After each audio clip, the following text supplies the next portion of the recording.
very excited to welcome Laura Richards of Laylo Wine. I was so close to like not being able to afford to live. You know, I would like know hacks that you just don't want to in your life have to know. Like, oh, there's this one tube station that reduces samosas to 25p after 6 p.m. So going like via that tube station so I could pick one up for my dinner. Oh yeah. You just don't expect it to be able to come out like that, like of a can even. Yeah. It's mind-blowing. Oh, I'm glad. Review number 1. We launched them last September, so what's that, like six months odd ago. And they've just absolutely flown. I mean, I can imagine. And, you know, we've won really good listings. There'll be someone out there who can do those things, but what they can't do is to, you know, really push the envelope when it comes to packaging, which we definitely do. You know, they can't be sort of founder-led, they can't be plucky, they can't, you know, do sort of silly things like dress up as a bunch of grapes and stand in Piccadilly Circus, you know. My name is Claudia Green, and this is She Did That, the podcast shining a spotlight on remarkable women who are breaking barriers and proving that greatness knows no gender. From female founders who have raised millions of pounds, the investors changing the landscape as we know it, to survivors of tragedy who have achieved the amazing, and many more. We will share the stories of these incredible women who will inspire and empower you. In order to support us and these women, please subscribe on your viewing or listening channel of choice so we can continue our mission of sharing the stories that should and need to be heard. This week, I am joined by a very inspiring lady who graduated from Cambridge University after studying music, went into very traditional roles before lockdown hit, and she started her very own boxed wine brand, which is taking the country by storm. She's now released mini cans, and she is going to share a very raw account of her story, what it takes to start a brand from scratch and launch it, and the reality of profit versus investment. I am very excited to welcome Laura Richards of Laylo Wine. Thank you so much for being here, Laura. Pleasure. And thanks for bringing your beautiful new cans, which I will sample maybe very shortly. But I love these. These are very aesthetically pleasing. These are your new ones, right? Yeah, so we launched cans in September last year, and we had a rosé, a Sauvignon Blanc, and a Malbec, which is like our favourite wines, and then we've got a new sparkling, which is just on the end there, which is yet to launch, but I'll try the exclusive one, because I remember when I first tried your wine. It was at my event when I launched the podcast. Oh my goodness. That's right. I guess there's this stigma that people have that it's got to be cheap plonk. And there's no, I mean, there were reasons when the technology wasn't there and the packaging wasn't very good, why you would put, you know, cheap plonk into a box. But these days there's no winemaking reason. It's just it's a choice. So you can put really great quality wine into a box or a can. God, I love it. Okay, well, we're going to delve into your whole journey, but let's start with where I always start. Yeah. Because I think it's really interesting to see the different backgrounds people come from, what they studied, for example, and then how they kind of got into entrepreneur life. So talk me through, like, where did you grow up, school life? Yeah. So I grew up in Reading, which is just west of London. And I mean, I feel like I had like a really lovely school life. I've got a bunch of school friends who remain my kind of best friends. I went to a grammar school in the middle of Reading, and I sort of think of it, it's like quite sort of St. Trinian's, like things never quite worked, and it was the same school that my own grandmother had gone to, so and I'm pretty sure like the desks were probably the same from when she was there, but we all had a really good time. But I guess like the most relevant thing for what sort of came next was that I started learning the violin when I was 4. Oh, wow. And I loved it, and would practice kind of all the time. You know, most kids, I have kids of my own now, and I can't get her to practice the piano for love nor money. But I loved it, and music became a really important part of my life. So by the time I was a teenager, I was probably practicing 2 or 3 hours a day on top of school. 2 or 3 hours a day? Yeah, and I just really loved it, and loved playing, in groups and string quartets and orchestras and things, but then also singing in choirs. I loved being part of that kind of world. You sound like you were a good kid, weren't you? I probably wasn't a goody two shoes. You were well behaved. Yes, I probably was a goody two shoes.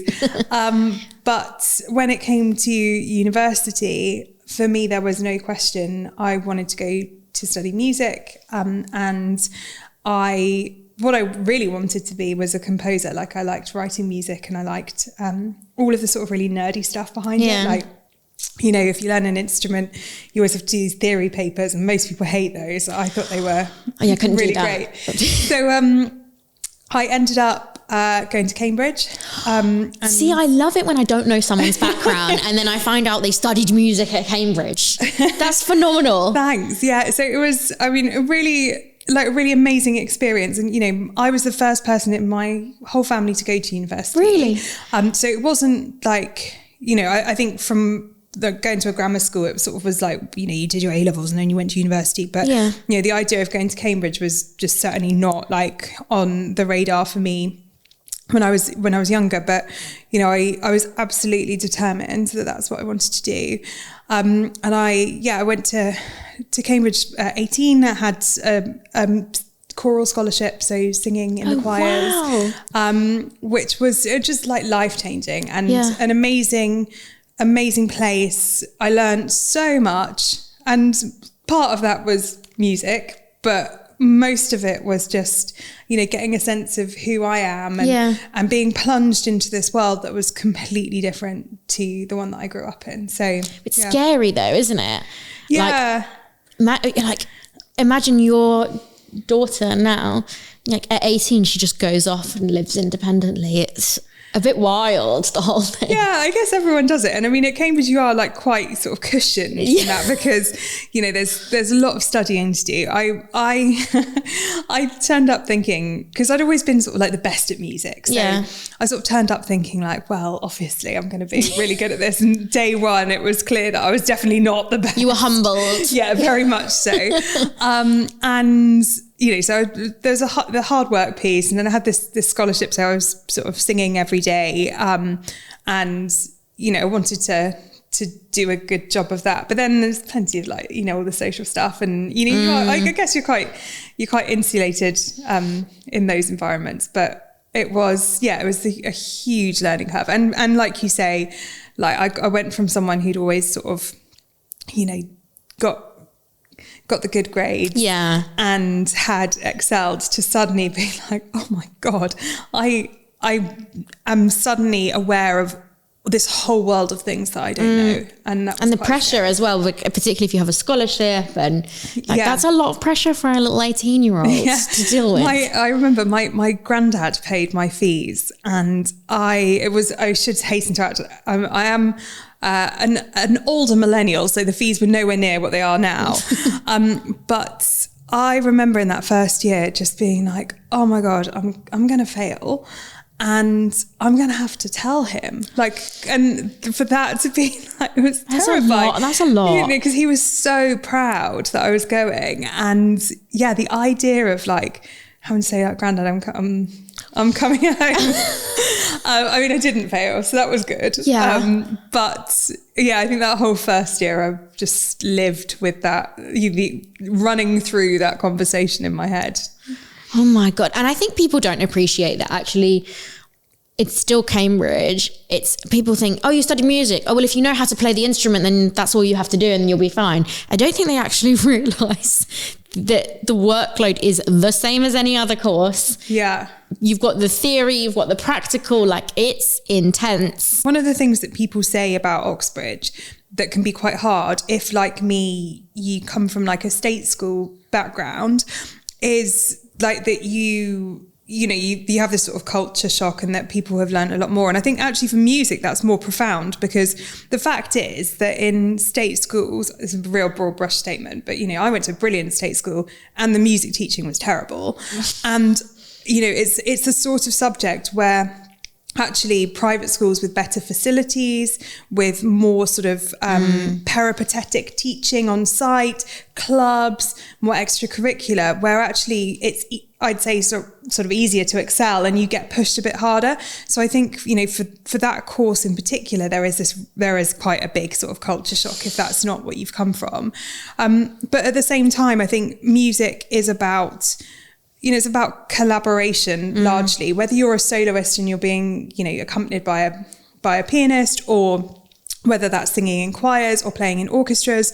And as a result, it does mean that you then sort of over time, you become this close-knit team. And I think, it's really interesting because most of the people on my course haven't gone on to become musicians. Really? But we're all doing completely different things. And actually there's a lot of people who are doing really, really amazing things, from AI leadership through to, amazing jobs in the service industries, having become lawyers or, doctors or whatever. And I do think that as a subject, it does prepare you and make you quite resilient, makes you really good at kind of learning on your own. Disciplined as well. Like the level of discipline required for music is insane. It's a similar story, sometimes when you hear a lot about like elite sports people. Now, you don't have that same physical, I'm not saying it's the same, you don't have the same sort of physical demand, but in terms of, hours of solitary and the practice focus. And constantly failing and constantly, having to kind of pick yourself up and get better. It is, it's a really good preparation, I think, for lots of things. I was told one of the first recruitment agencies I worked for, which is obviously like, you have to be so tenacious. You're competing against 11 other agencies usually. Like, they got to a point where they were like, do you know what? The best people that we've hired are the competitive sports people. Like, kids that have grown up having to compete, and like whether that sort of level of not just the competition, but that focus and dedication. They're the ones that stay and make a lot of money. Which I never really thought of. I was like, oh, you wouldn't connect that with recruitment. Or so like, they're the best sales recruitment people because they know what it is to fall off again and again and again and again and again and have to get back up. And that level of focus. So I can see how it would be like a very valuable tool. So you graduated. Music, Cambridge. What was your first job? So I didn't know what I wanted to do. And the college I went to an all-girls college at Cambridge called Newnham, and they had a programme where each year they put together, it was called like the Newnham Alumni Network or something, I can't quite remember. And it was people who'd kind of left the college, gone on to do interesting things. And they basically put themselves forward to be contactable if you wanted some advice on what you did next. And I was flicking through this booklet being like, oh my God, where do I start? And I came across this lady called Beverly Hodson, who had her profile read like, I left Newnham, I went to RADA, thought I wanted to be an actress, realised I didn't want to be an actress, and so did the Boots graduate scheme. And then she'd gone on to become the CEO, and then I think she'd been CEO of WH Smith or something. I do need to actually go back and contact her and sort of say how much podcast as well. I know. I like say how much she inspired me. But I thought, that's interesting, because I knew that I didn't, or at that point I thought, well, I don't know whether being a banker or, it's very different to the solicitor or something is for me. It's like, I don't think that's the right path. But actually I'm interested in, shopping and what people buy, and not just in a sort of, I like shopping. I do like shopping. But, you know, I'd had jobs. Yeah. I'd had jobs in retail before and could see what a huge industry that was. So I contacted her, and she said to me, well, you know, there's quite a few really interesting graduate schemes at the moment. Harrods are about to launch a graduate scheme. I've heard really good things about it. Why don't you apply? So I applied to Harrods and got accepted. So initially wanting to train to be a buyer, that was my kind of sort of reason for doing it. I mean, I was there for 18 months. It was wild. So I worked in various different departments. So they wanted you to get a sort of real grounding in sales. And oh God, did you have to go on the shop floor? I was on the shop floor. So was I. I was at Harrods. Yeah. I was one of the perfume girls. Were you? Brutal. Yeah. My feet have never hurt so much. They bled at the end of a shift. Yeah. And like the worst bit was you weren't allowed to use the stairs. So like the main staircase. It was actually like those, very toxic, that environment at the time. Yeah. Particularly for like the sales girls. Yeah. You had to have a medical note to excuse you if you didn't wear heels. So I was in heels, pearls, lipstick. Yeah, I remember that. I remember getting the list of the sort of uniform, and it was, you know, things that I couldn't even afford. You know, it was like you're only allowed to wear these Carvella heels. I was like, but how do you think I'm going to have to shoplift these? So it's not very on brand for you to shoplift, no, is it? No, exactly. But yeah, so I went there, and I worked in various different departments. I mean, there were some real highs from that period. So I do feel like I learned a lot about sales. I think some of the people who work in those kind of commission-led environments are so skilled, and it's not the people that you think, you know, it's not the things you read in a book, but it's the people who've just got that natural instinct for, you know, oh, this is what is going to really appeal to this person. And you sort of do get a lot more until you've actually done it. It's really quite hard to sort of, I think everyone thinks they're quite good at sales until they actually have to do it. But I spent an amazing Christmas working in the piano department, and that must have been special. Yeah, because I could play the piano, so I was like, you know, a bit of showing off, and that they sort of sold themselves, so that was good. And then, oh gosh, there was a period where I was working in the buying office for the pet fashion department. There was a pet fashion show, which was not. Did you just say a pet fashion show? Yeah. So there was a catwalk. There were collaborations. Do they still do it? I'm interested. I don't think so. A relic of the past, I think. And then that culminated in working in personal shopping, but specifically gift lists. So oh my God, it was like so rubbing fun my hands at this. Running the gift list department, where we would basically help brides and grooms put together the list of things they wanted, and then manage like the ordering process. 'Cause it wasn't online, so you'd have, you know, people would ring in and they'd say, oh, what's, you know, Anna and Henry got on their list. They're probably called Anna and Henry on I was trying to think of some names that might be appropriate. But it was really interesting. You could have some wealthy friends to have a Harrods wedding list, right? Yeah, it was, and there were, I can't say any names. We had some celebrity brides and grooms, and we had some celebrity guests. I once had a phone call from the assistant of a media mogul who wanted to male or female? I'm not going to say too much because I wouldn't want that to be traceable. But the assistant said to me, "Oh, you know, they would like to spend." It would have been 5 figures. I can't remember how much money.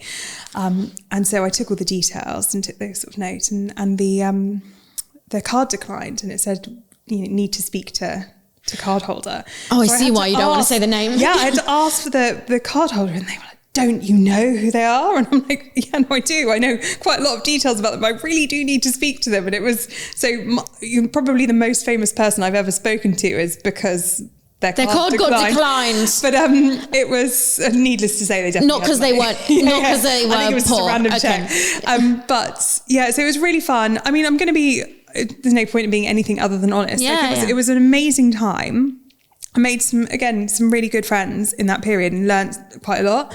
I think I was quite naive. Like the salary was really low, and I moved to London. Like I said, you probably got this impression. It wasn't like I had like stacks of family money that would, prop me up. No.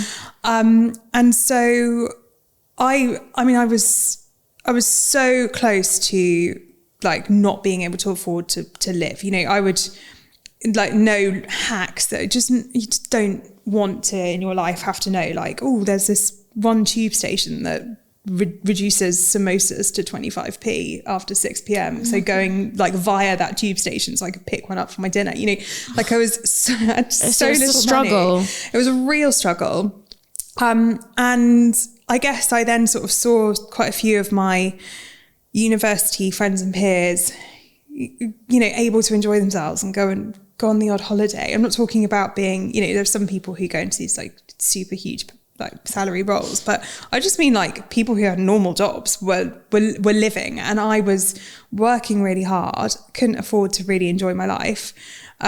So decided that I would try and look at what, I had this degree under my belt, and I thought, a whole set of skills that would be interesting to people. So I sort of Googled, retail jobs, office-based, and a job at a company called Javelin Group came up. They're a management consultancy, so sort of services, but specialising in retail. Okay. And I thought, well, actually, this looks really interesting because basically, I didn't know much about management consultancy other than the phrase. And it's pretty hardcore though, management consultancy, isn't it? But, reading about it was basically, we work with these incredible retailers, the likes of M&S or Selfridges Group or whatever it might be.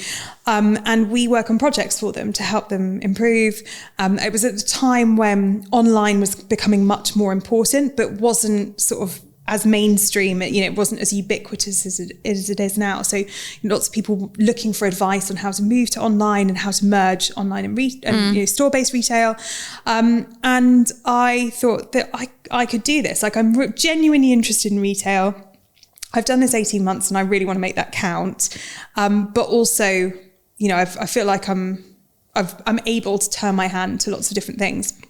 So I put in an application. I remember so clearly that they said they needed, it was like A-level maths. Oh my God.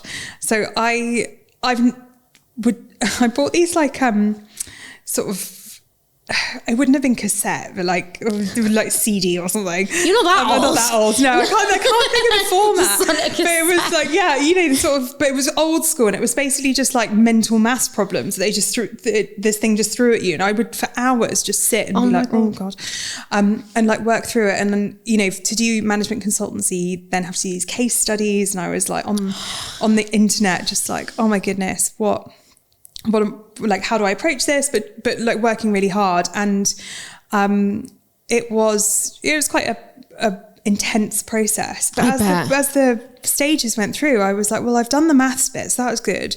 And I've done they've done the sort of CV based stuff. And then by the end, all that was left was the case study, which I'll come on to in a second. And talking about retail, and I'm like, but there can't be that many people who know. I've been on the shop floor now 18 months. I've lived and breathed it, and I'm really passionate about this. And then my case study, which is the last stage, was estimate the size of the online wine market.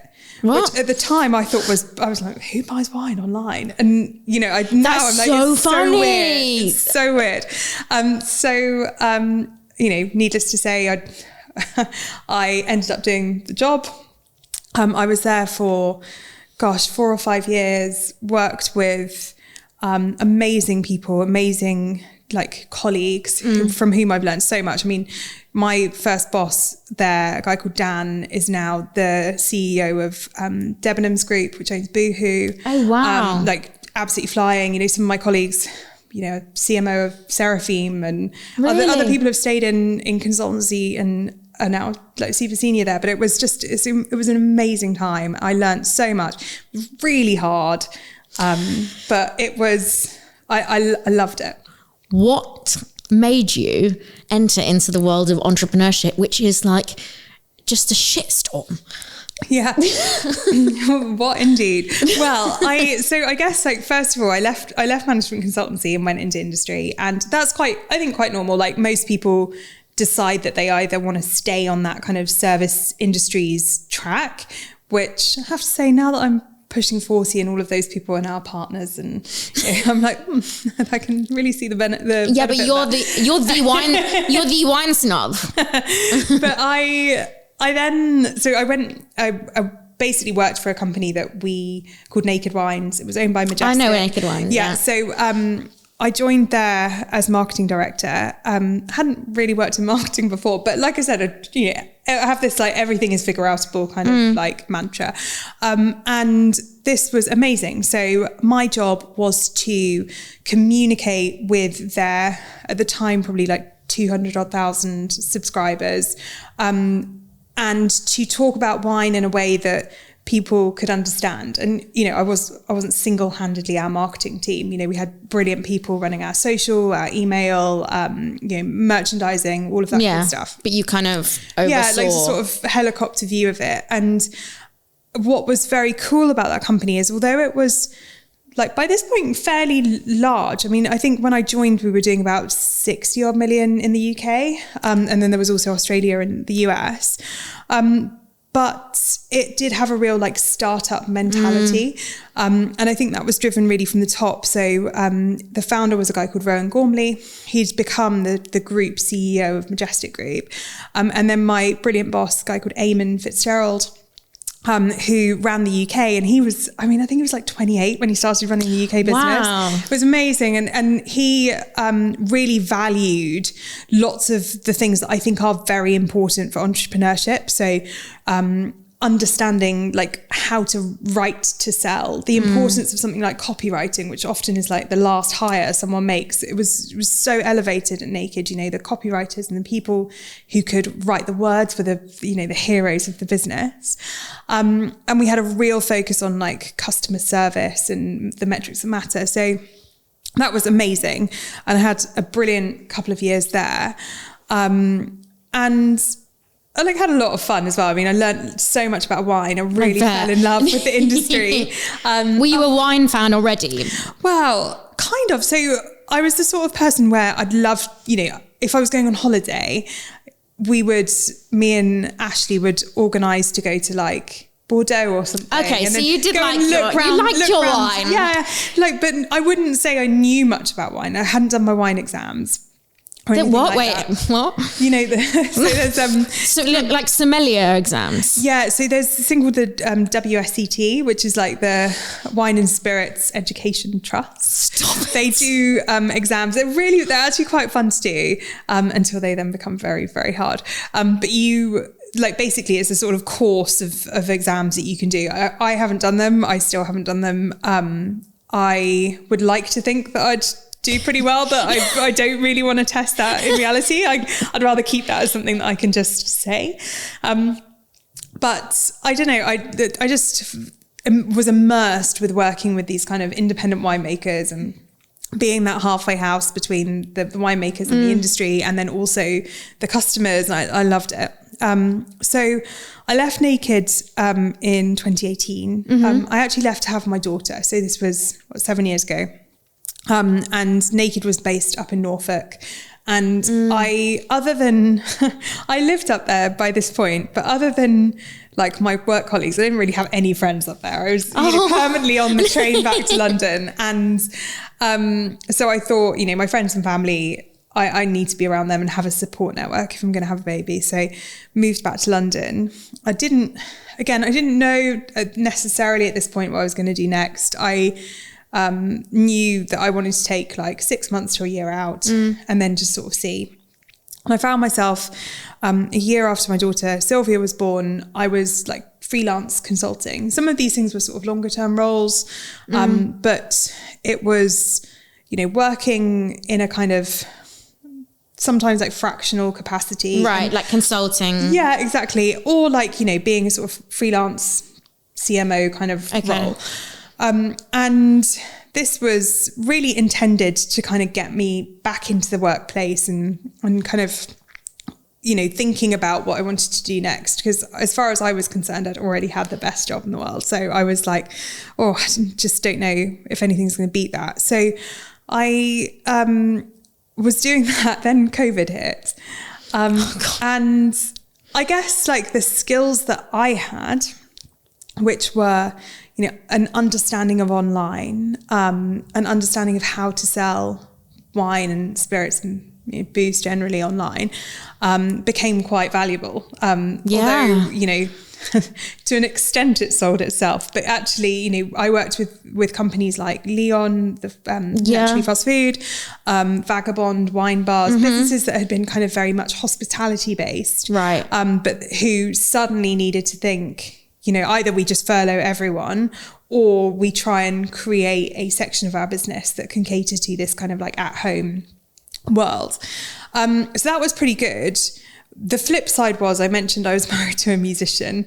So my husband is an opera singer, and overnight it just went to like zero. Oh God. And like his career, which had always been like on this huge upward trajectory, I remember we were driving before lockdown to my in-laws who live in the north of Yorkshire, and in the distance it took, from London to North Yorkshire where they live, he had like 6 concerts cancel, and I'm just like, oh my God, like what are we going to do? And like, we had a baby in nursery, we had, a mortgage to pay, we had, we were just like, what on earth are we going to do? And what we had been doing up until that point was saving a deposit for a house. So the plan had always been that we would sell our flat, buy a house. Again, it was, I feel like so in some ways I'd sort of zigzagged a bit, but, it was like this sort of very low risk plan and, going from one thing to the next.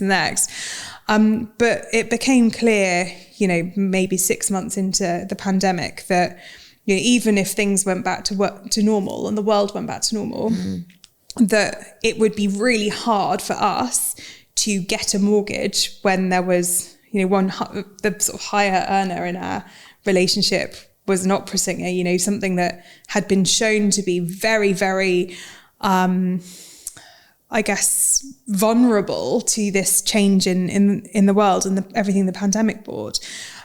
So we had a chat and we were like, well, either we kind of lick our wounds and feel sorry for ourselves, or we think, well, we've saved this house deposit, some of which we'd had to spend because we weren't earning as much money. Yeah. But what could we do with it that's really positive? And I'd been, thinking for ages. I'd worked with Rowan at Naked Wines, and then through the pandemic was often working super close with founders. And actually had felt, over and over, I'm like, why am I always these people's sort of right-hand woman? Yeah. Could I do this myself? And so decided that I would give some real, like, serious thought to starting my own business, and to use that kind of set of really, like, not great circumstances for our family and try and turn that into something really positive. And so investing, albeit a modest amount, but some of this house deposit that was not going to be for a family home, into starting something from scratch. And that it's risky, isn't it? Especially when you've got a young child and a partner who's kind of not working regularly as well. Like, yeah. But then I guess by this point it sort of felt like the worst that could happen had happened. Yeah.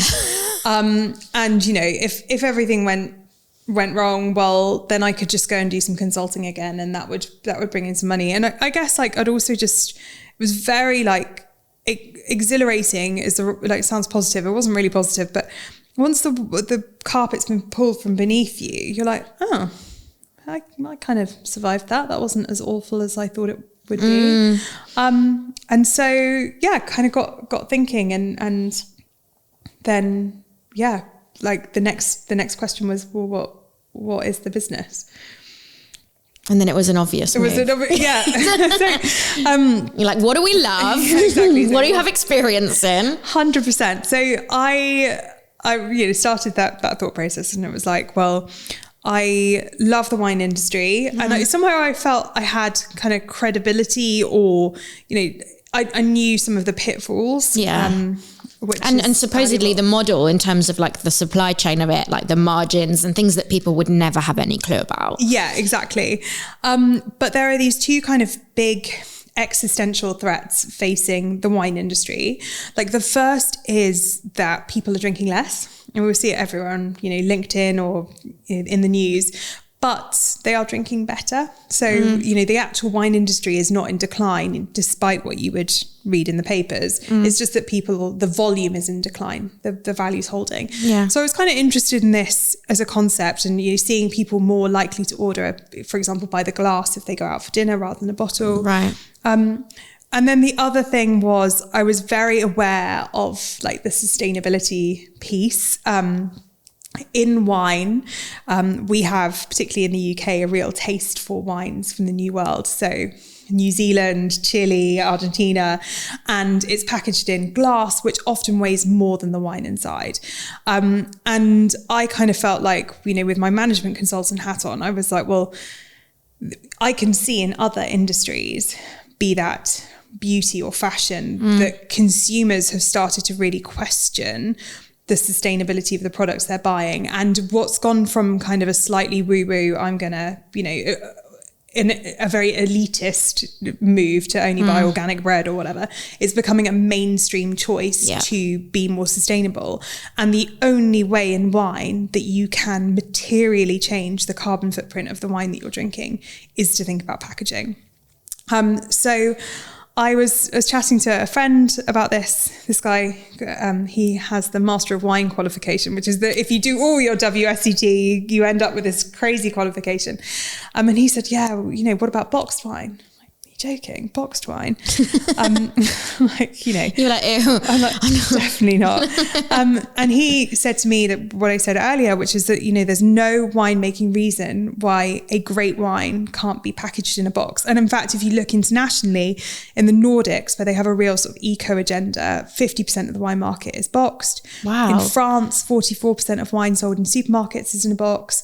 It stays fresh for 6 weeks. So it means that you can, to my point around moderation, you can have a lovely glass if you're watching Netflix or something, and then you don't have to finish the bottle. It's not sitting there in your fridge door, going a bit oxidized. Unless they've tried yours, that's not a glass situation. That's a full bottle situation. There was three in fact.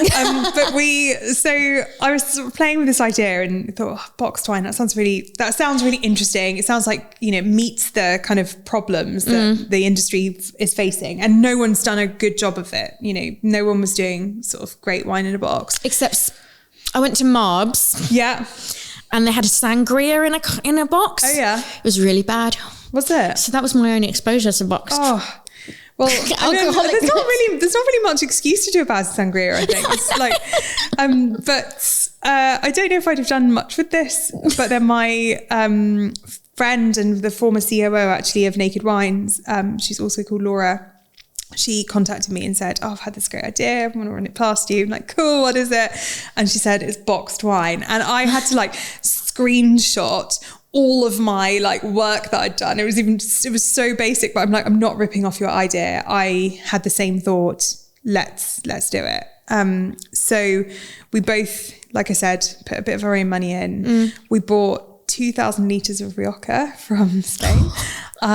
We figured out how to fill it into boxes. So that's 800 odd boxes. And we put them in the basement of my local wine merchant. Oh my God. At the time, the wine merchants were sort of like semi-delis to stay open. Yeah. So the space wasn't so necessary. And we put up a one-page Shopify kind of website. And at first, you had those friends and family. And then it was the next concentric circle of people who I'd worked with who might have felt kind of obliged, but I wouldn't have noticed if they hadn't. Yeah. And then very quickly it got picked up by William Sitwell, who's the Telegraph food and drink critic. Oh. He invited me on his podcast. We were all over his social.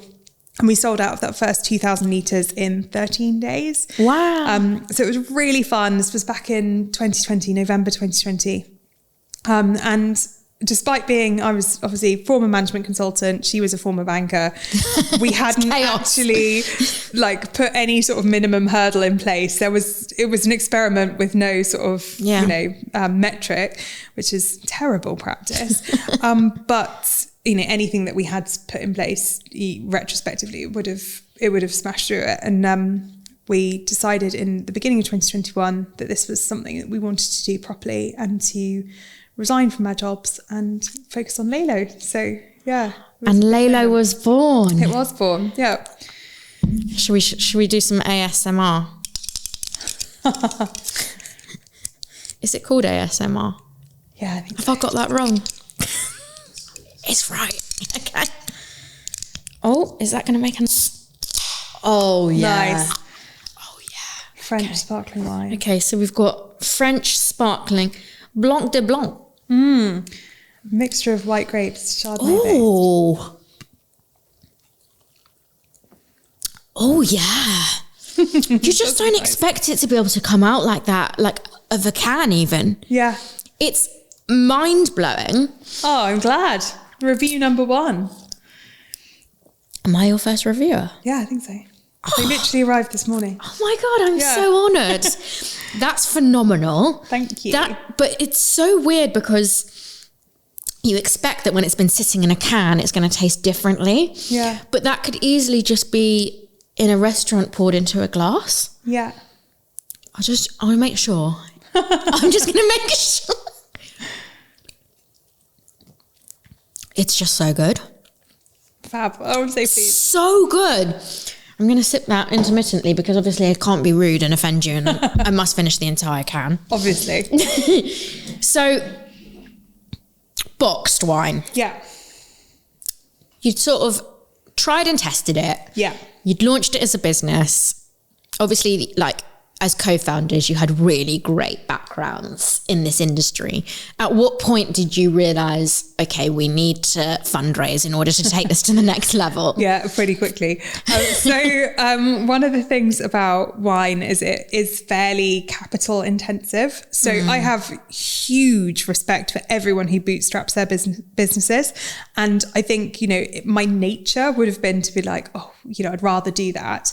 But the reality is when you're bringing minimum of, let's say, 4,000 litres of wine into the country, unless you have a bonded warehouse, not to get too technical, but it's very likely that in the early days, you're going to have to pay duty on that before it even arrives and leaves customs. So you've already got, and for a box of our wine these days, thank you, Rachel Reeves. In each box, which is 2.25 litres, there's over £8 worth of duty. So if you imagine over, thousands of litres, it means that even to just bring the wine before you have packaging, before it's been filled, before you have a warehouse, before, you have a website or anything, you're looking at 5 figures worth of investment. And that wasn't on the cards for us. So what we decided, we got to January 2021, we'd sold out of this first batch. We'd got a little bit more. So our website sort of looked like it had product, but I'm like, don't buy it. Just, if you're all my friends, I'm like, don't buy it because I'm trying to just keep it looking like it's sort of ticking over. And it was just one red wine. So we decided that we needed to raise. I absolutely hate this phrase, a friends and family round.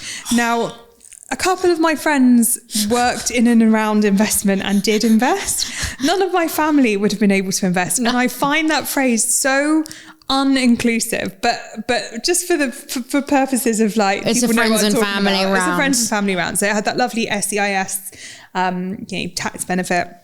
And we were super lucky. So we put together a list of people we knew who that had money, kind of, so, or people we knew who might know people who had some money, and we sort of ranked it. I mean, it was awful, but you have to. You did your own Sunday Times rich list. We have to kind of start somewhere, and actually at the top of that list was a few people who we thought might be able to invest, but actually more importantly could give us really good advice on the pitch, because we just didn't know what people would be looking for, that pre-seed, friends and family kind of stage. It's tough, yeah.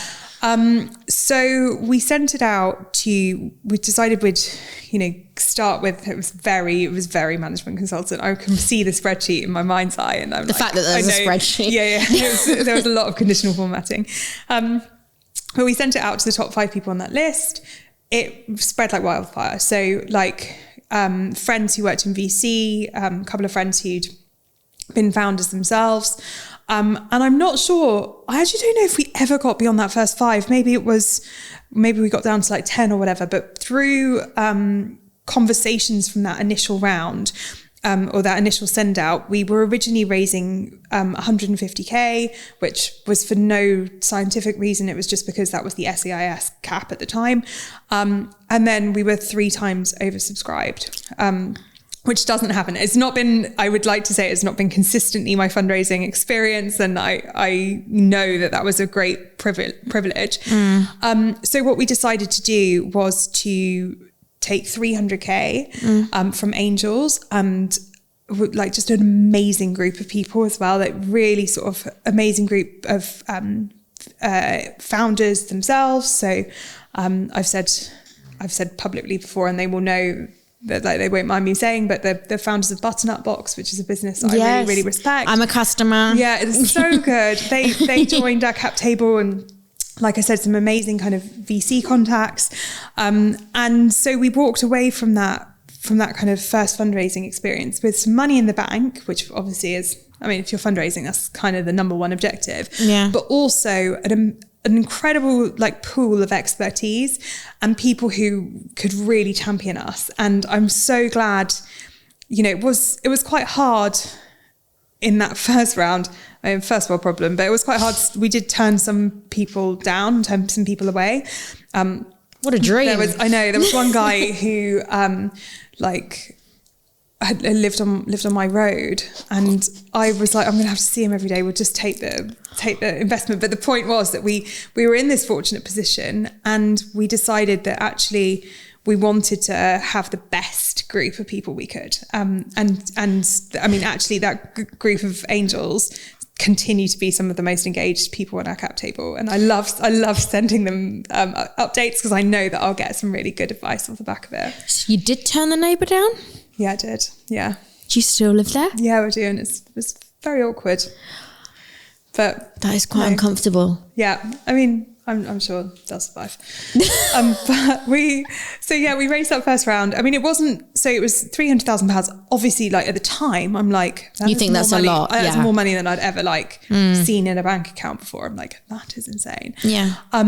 But actually, that money does get consumed quite quickly. So our priorities at that point were, we want to have a range, by which I mean a red, white and a rosé, like not an expansive range, but we needed to like get that wine in the country, source it. And then we wanted to start doing like Facebook testing to understand what it was that would make people buy our product. So at this point, Laylo, I mean, it hasn't changed very much from this point, but Laylo was great wines, the sorts of wines you'd spend maybe £15 a bottle in a nice wine merchant, but in like beautiful design that you can feel proud to have on your countertop. And it just happens that it's got these other benefits, which are, it stays fresh for 6 weeks and it's more sustainable.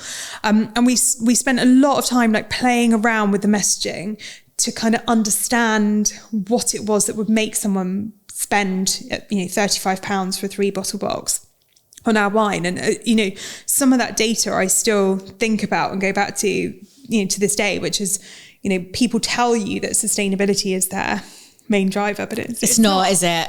I've heard this a lot, actually. You don't buy a product, you're like, oh, I really want to, well, some people do, and that's very laudable, but like, actually, most people care about, they describe this like 7:30, like, I just want to have a nice glass of wine moment. And people will tell you, I mean, it's not something I can use in advertising because you're not allowed to say this sort of stuff, but they'll tell me about, my kids go to bed and I just want to have one glass of wine just to wind down at the end of the day. Or like, if I've had a really stressful day, just the sound of like closing my laptop and pouring myself a nice glass of wine. And I think everyone can kind of relate to that. Yeah. And if it's just going to be one glass, then you might as well make it something really nice. Yeah. And that's what we sort of landed on. And then a whole bunch of learnings around, people being worried about quality. And in wine in particular, people look to experts. So we started working with a master of wine, a lady called Clem Yates, who would help us source the product and with the technical side of the product. But also that we could say, we're working with a master of wine, and people were like, yeah, they know what they're doing. Yeah, exactly. And the focus on PR. So that first tranche of money, 2021, was really I think this is what it's intended to be, right? Which is to just understand what your product is and why it exists, and then have enough of it that you can sell it and then hopefully make a bit more money than you did before. So what did year one look like for you? Did you turn a profit, or was that not the goal? I mean, obviously everyone wants to turn a profit, but what was kind of the goal versus the result? Yeah. So, I mean, we aren't profitable yet. So, I mean, wine is a super low margin category, and it would be, I guess it would be a very slow burn for us to be profitable. I'm hoping we'll get there next year. But at the time, I think the objective was not really to hit this mega revenue figure. I mean, I can't remember the exact sort of revenue numbers from that point, but we're sort of doing comfortably like 6 figures of revenue, but it was more to have metrics that demonstrated that we had traction. So rather than it being, revenue that was the driver, it was, what's your customer retention like? What are your ratings like, on Trustpilot? Do people actually want and like this product? What are damages like? These things that you can't really, until you've started to sort of like ship at scale, that you can't really know.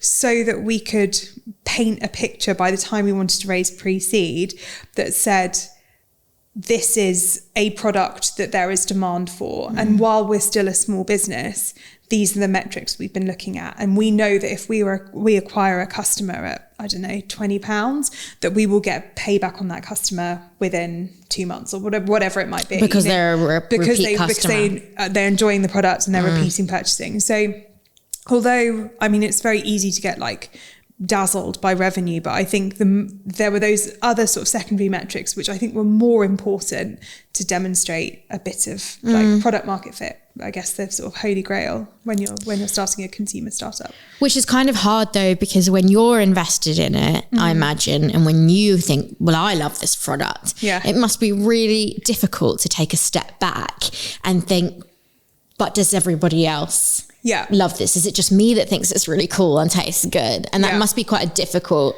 task to put yourself in the consumer's shoes.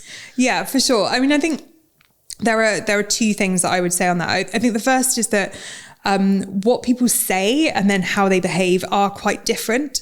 Like I was saying about the sustainability piece, I think the same is true of if you ask someone, did you like this product?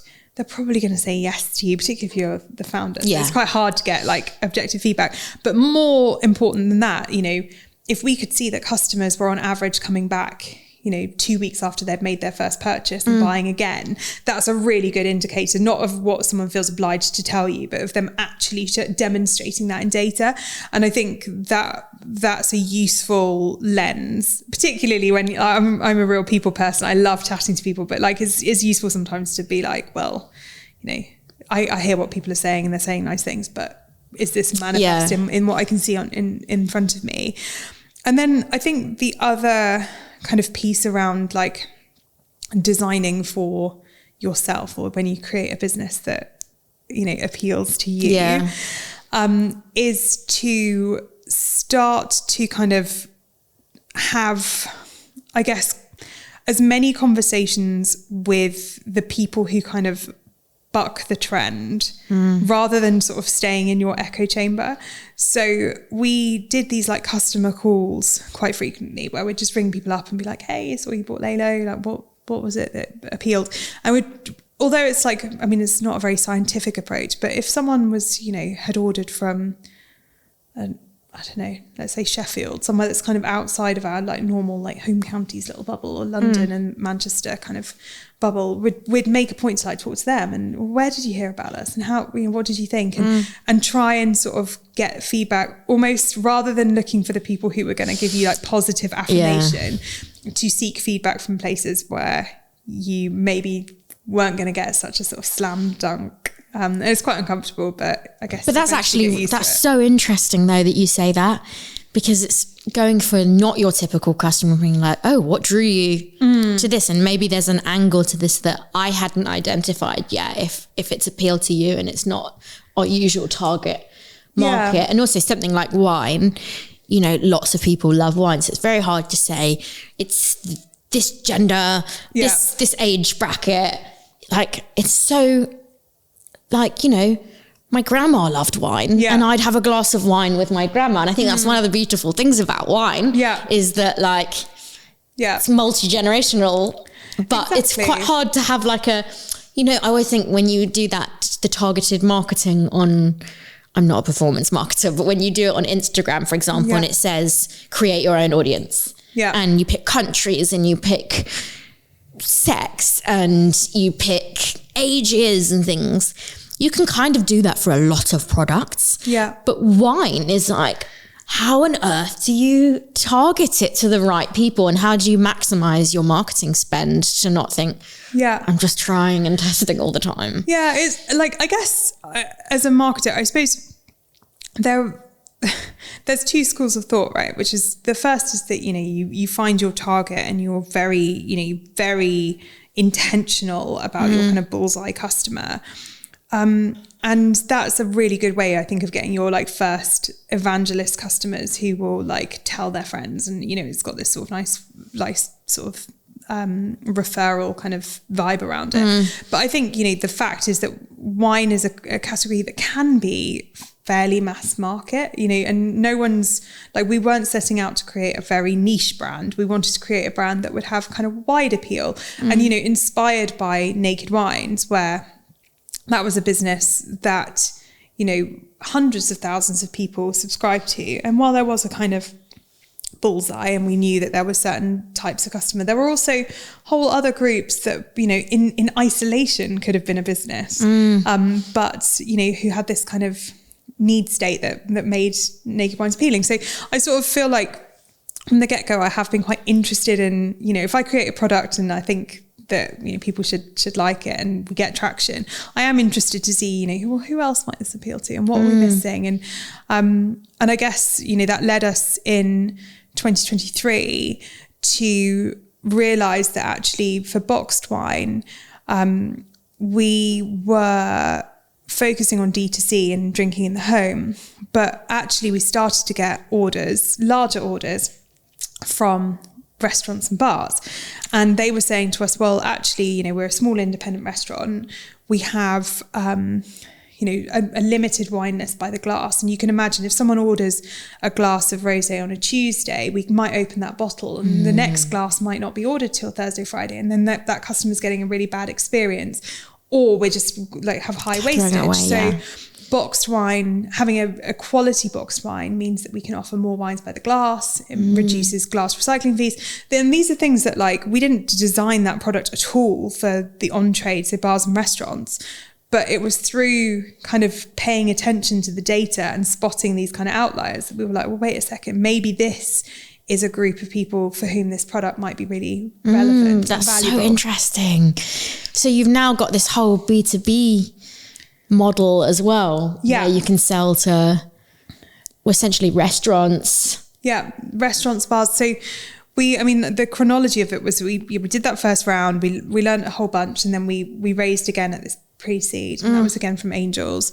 And at this point, like, D2C was really flying. So we'd doubled revenue. We were super excited about it through 2022, and we sort of had a bit more of a playbook. Like there were things that I wasn't 100% happy with. There's always things that you're not like, you know, it would be weird. You're your own biggest critique. Yeah, exactly. Yeah. And like, you know, I think that, you know, we took a sort of a playbook, and we started to kind of roll that out. But we got to the end of 2022 and, you know, I'd noticed this sort of on-trade interest. And at the same time, like D2C acquisition costs were increasing. You know, I felt like we were doing better work, but the acquisition cost was also going up. And part of that would be just because we were scaling. But, you know, I was looking at the retention rates. I'm like, we're on a real like tightrope walk here of trying to get these customers and these cohorts to be profitable. And everyone was saying the same thing, you know, like it wasn't a heyday for D2C.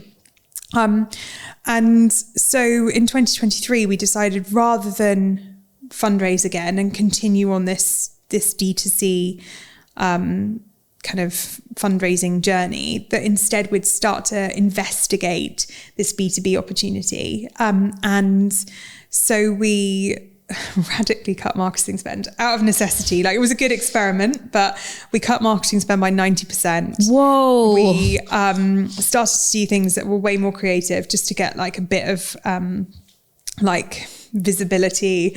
I started like posting those on LinkedIn.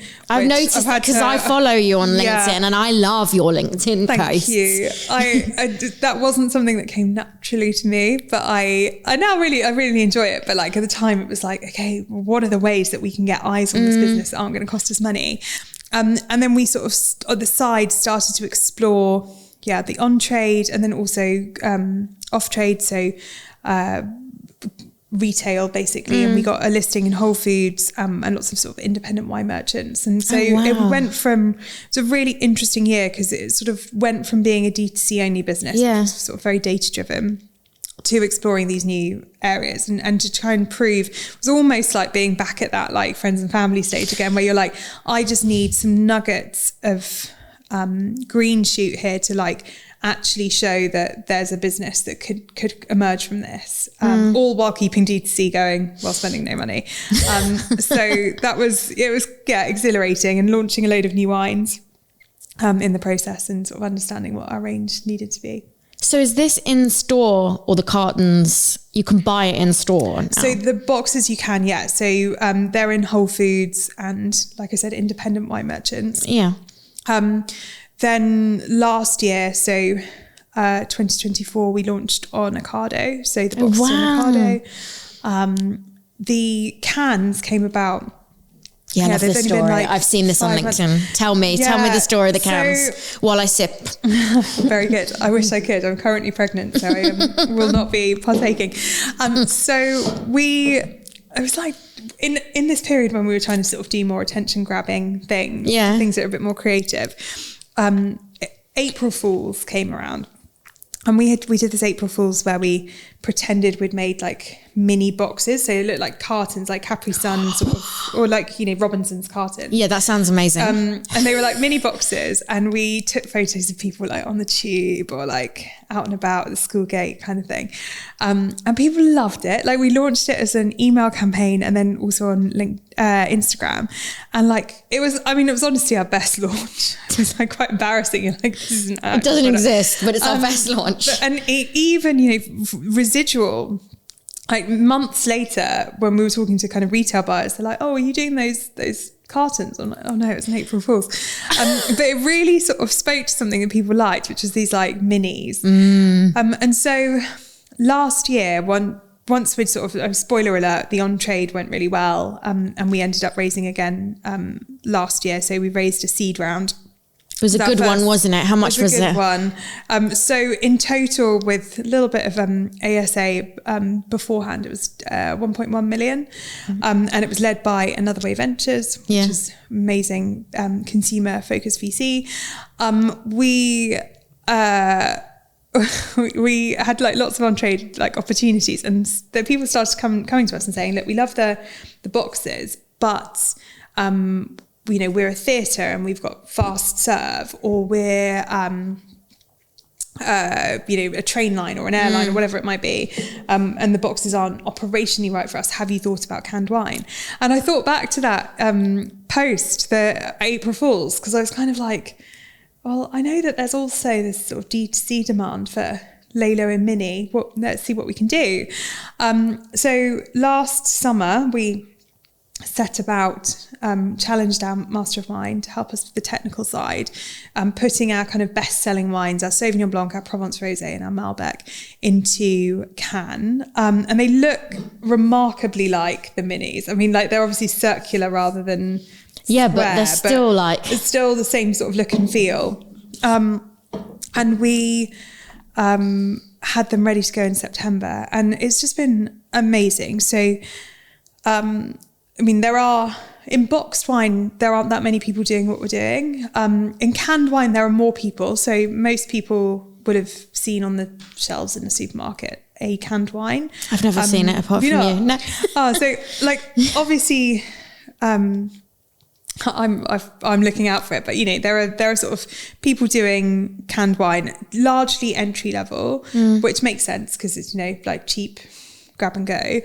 And then a couple of people doing things that are a little bit more premium. But we thought, you know, with our focus on like crowd pleasing styles, Sauvignon Blanc, everyone loves Sauvignon Blanc or Provence Rosé, whatever it might be, and design, I think we could do something a bit different and something that looks really comfortable next to a craft beer or a, you know, really cool functional drink.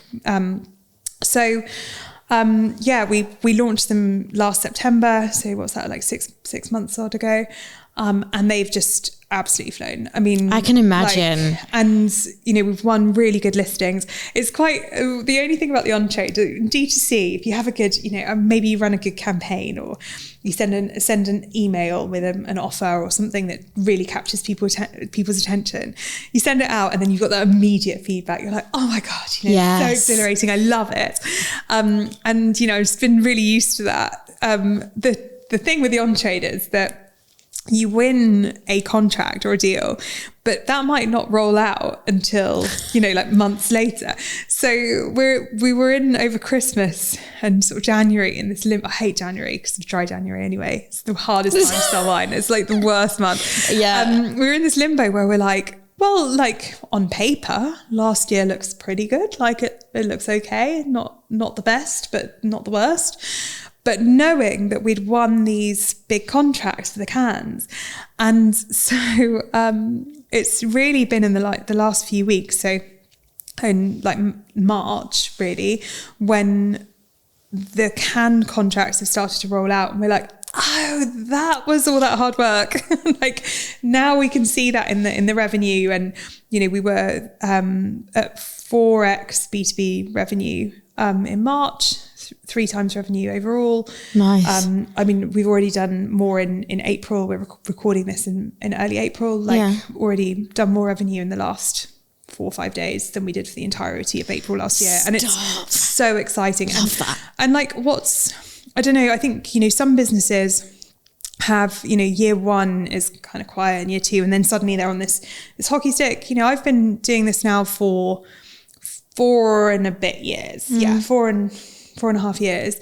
And I feel like that's, you know, sometimes people have already like on the path to exit from that point.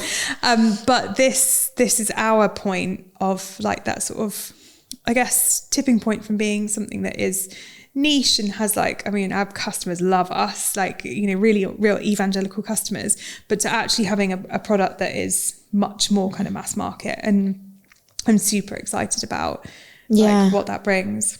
And that's what I was actually going to ask you is because what you're creating, like you said, wine is lower margin and like you're trying to carve something that is much more of it's not a quick exit situation. You're building a brand from scratch in a tough market to infiltrate. You're up against like Diego brands and stuff. Yeah. It's hard.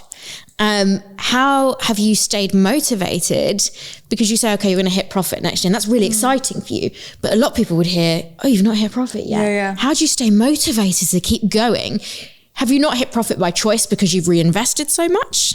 Like if you kept it a bit more of a lifestyle business? Yeah, I mean, I think we could have done. I mean, there's always a way, and like it won't surprise you to know. Charlotte, who's our CCO, she's laser focused on like margin. We have the most like whizzy model. It's wonderful. Best spreadsheet I've ever been in. But But I think in a category like ours, I see the name of the game being grabbing market share while the category is nascent. So, actually at this point, it's more important to us to be the first canned wine that someone tries and loves, to be winning contracts. The first time a theatre realises, well, wait a second, like I could give these like mini bottles, which are hard to store, taste disgusting, and are terrible for the planet. Yeah. Or I can have these premium cans that are like, easy to store, like taste really delicious, feel actually premium. It's hard to say that. They really do though. Like they nice feel very premium. Yeah. I'm just imagining a picnic at Regent's Park open air theatre with this. Yeah, exactly. Lovely. So it's more important for us to be like that sort of first into market. Now, obviously you want to be able to demonstrate you could become profitable through choice. And for us, like we've done really detailed work on that. But it's, where the value is in our business, and what I think our investors want from us is to be the brand that is kind of leading this charge in boxed and canned wines. And, if you think about the idea of brand is quite kind of odd in wine, but if you think about Whispering Angel, not everyone buys Whispering Angel, but they have heard of Whispering Angel, and they know that was the brand that showed everyone that Provence rosé, pale dry rosé, was really desirable. Rosé. Exactly. And that wasn't the case. I mean, pre-Whispering Angel, everyone was drinking sort of like bright pink. Absolute rubbish. And thinking about our brand and what we want to do, like, yes, we want to be profitable, obviously, at some point, otherwise it's not a business. But more important than that, we want to be kind of establishing our brand as a leader in the category and doing things that the big brands can't do. So, Whispering Angel was bought by LVMH, who really, I didn't know other that. Luxury brands, they own like wine brands. Yeah. So, like, what could Whispering Angel bring to the table? Well, they're never going to have the scale or the money of LVMH, but what they were able to do was to be a founder-led brand, to build it from the bottom up, to create a movement, to create, something that was disruptive in its category. And that's really appealing. And so when thinking about what I kind of prioritize for our business, I do try and always have that lens on what can I do as a small, plucky business that a large business can't do. There's no point in me trying to own a vineyard. Like, there's no point in me be nice, using it would be very nice maybe after you exit. Yeah, exactly. It would be first thing. There's no point in us trying to kind of own a manufacturing facility, because eventually there'll be someone out there who can do those things, but what they can't do is to really push the envelope when it comes to packaging, which we definitely do. They can't be sort of founder-led, they can't be plucky, they can't do sort of silly things like dress up as a bunch of grapes and stand in Piccadilly Circus, those things. Did you do that? Yeah, I did do that. There's not a lot that I haven't done in fancy dress for this business. But so trying to always think about what is it that as a startup is your sort of superpower, and not trying to be the ultimate acquirer for your brand. Is that to say that if in 3 years' time you were approached by Unilever and they wanted to buy your business for 200 million, that it would be off the table? No, I mean, no. So I guess like in that world, it's, Unilever, I guess that's kind of exactly what I'm saying, which is like Unilever can't do all those things. That's what I bring to the table.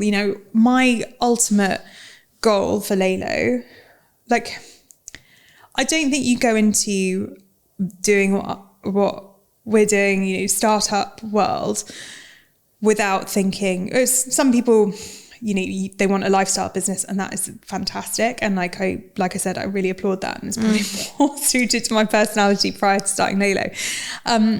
But then I think most other founders are thinking, well, what's the exit? Yeah, exactly. Here? Yeah. I think being intentional about that is really important, and not trying to kind of shy away from it.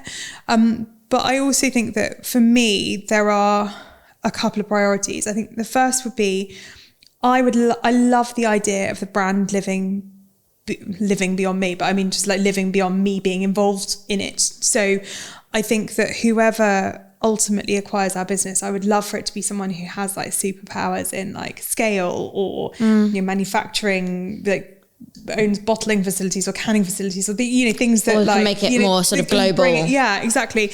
And I also think I owe it to my investors. We've raised a few times in this journey, which I've sort of shared, and I owe it to them to get an amazing deal. Like these people, when I wasn't able to kind of self-fund this business, have given me an opportunity to do the best job in the world, to have an amazing time, an amazing life experience.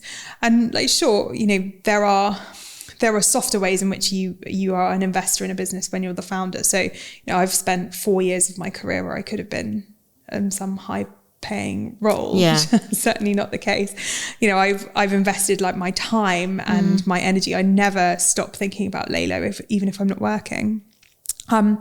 But yeah, I think I owe those original investors and people who joined us along the way to get an amazing deal. And I think I've become, over the years, going from like completely like deer in headlights and not knowing what fundraising is, to being savvy enough to know kind of what our company is worth, and therefore what great would look like for everyone who's been involved in that journey. Yeah. And your fundraising journey so are you the sole founder now? Yeah, so my co-founder Laura, she stepped back from the business about a year ago, when we raised our seed round, actually, for like various reasons, personal and professional. But again, that was an experience I get asked about quite a lot. And, she remains a director in the business. It's very amicable. There's all sorts of like legal things you have to do. There are, there's lots of facets, but I think, actually her stepping away from the day-to-day business was the right thing for Laura, has meant that I can kind of like lead the business as a solo founder. And actually, in terms of like still having a great relationship on paper, like mitigating risk for us raising in the future, all of those things, I think we did a really good job. So yes, I am now the solo founder, running the ship. And by the time this gets released, you will have a newborn, please God. Yeah, so due in June. Does it scare you at all, sort of going through the process of birth, motherhood, all of that, and then balancing a business, I believe can be done, seen it done a million times, and I think it's women's superpower. So it's not, I believe in it. Is it daunting at all to you? Or are you just like, do you know what? I've been through the worst of the worst. So well, it's my second baby. So I think there's an extent of like knowing what's coming. And it's a good sign that you did it again. It can't be that bad. Yeah, I mean, it took 6 years, but yeah, to decide. But I'm actually really energized by it. I think that with parenthood, I have realized that it is unrealistic to feel like you are, can be the parent of, Enid Blyton stories and doing, treasure hunts and things with your kids. That would just really piss me off. Yeah. But so I guess, I've learned through just having to survive how important things are like childcare. So, I mean, it sounds really basic, but the first year my daughter went to school, I was like, oh, this is good. So, I can pick up on this day and then my husband can do that day and the other. And we spent like a couple of terms doing this like patchwork. And then I'm like, we need an after school nanny. And even if that means sacrificing a whole heap of other things, like I think that investing in childcare is like, and some people have their family living nearby and that's great. Yeah. But it's it's not just nice to have, it's absolutely crucial. Well, you can't do what you're doing without it. No, it's impossible. No. And like, also like sleep, like it sounds really basic, but like my first daughter, she, like, because I wasn't working at the time, I was like, I will do every single feed. I will do everything. And then my husband was working in New York, so I flew out with her. She was 5 weeks old. Oh my God. I flew out with her on my own. And there was a point, I mean, so again, it sounds like really romantic. It was like one of the worst moments ever when I was pushing the pram around Central Park. And I was like, in my head, I imagined that would be really glamorous. I was like, I don't think it's possible for a person to feel this awful. Like, so I think this time round, I know what's coming. I understand a bit more about like the building blocks of being a parent. I think I was just like a lot more like resilient. Like I'm not expecting my second daughter, as a girl, to be like able to like read and write by the time they're like 18 months old. I'd just be like happy if they're strapped to my front and I've managed to get some work done, and so sort of a lot more relaxed about it. And I'm enjoying this last bit of time when I can get a full night's sleep, and I'm, you know, really trying to prioritize doing nice things as a family. But everything is figure outable. Like, we will be fine. And this time I'm not doing every feed, and we have loads of childcare. See, I feel like you're the person I need to call when I'm having a meltdown. Everything is figure outable. You know, when you're just like, no, it's never going to be okay. This is a disaster. But like, feels like you're taking it in your stride, which I love, and probably makes you be able to, you know, it takes a strong stomach to be an entrepreneur. And it feels like over time you've built up a strong stomach. Yeah. And but only through like lived experiences. Yeah. And you've got to that point where you're like, okay, I've seen the worst of it, but I've also seen that you can find a solution, and you kind of built up this resilience as well, which is amazing. Yeah, I think nothing is ever as bad as you think it is, and nothing's ever as good as you think it is. And like, actually, like it isn't actually that different to parenthood, which is like, sometimes all you can do in a day is to just prioritize the most impactful thing. And as long as you can, like, you know, I think the times if I get annoyed at myself, or times where I feel like I've not done a good job, are times when I've like secretly just done busy work. Like, you know, I've got to do something today. I'm going to do this side project, and that isn't going to move the dial. Yeah. But as soon as you like actually prioritize what is going to make, you know, what's going to move our business forward, or what's the most important thing I can do at home today, it's probably not tidying up the shoe rack. It's like, you know, sitting down and playing Uno with my daughter, like, so I guess like really honing in on what's most important. You're not going to be able to control the side noise. I feel like there are some spreadsheets coming. Yeah. Put everything in a spreadsheet. Yeah. And I do also obsessively tidy. I think that's probably my sort of outlet for stress. Is it? Yeah. Can you come over to my house? do you know, it's so funny because it's like 9 p.m. or something.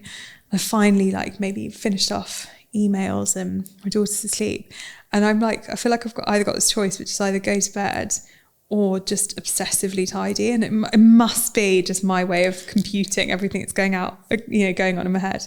But I hear this. Do you know what my grandma used to say that? I used to say, I've got really bad anxiety. I feel very nervous and anxious today.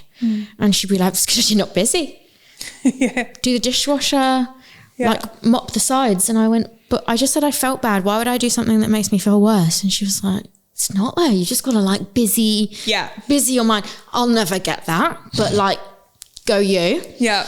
I just feel like if we did a recap in 18 months, that this is just going to be like another dimension to this conversation, because I feel like this brand is going to be so known, because like aesthetically and the taste, like it just hits every mark. And I'm not saying that because you're a guest on my show. I'd just be polite about it, but like it just feels like a no-brainer for so many situations. So I'm really excited to see how you grow, and in awe of what you've achieved, because it's not been an overnight success. It's been a tough slog, and you really deserve it. And yeah, I'm just really looking forward to seeing how you grow.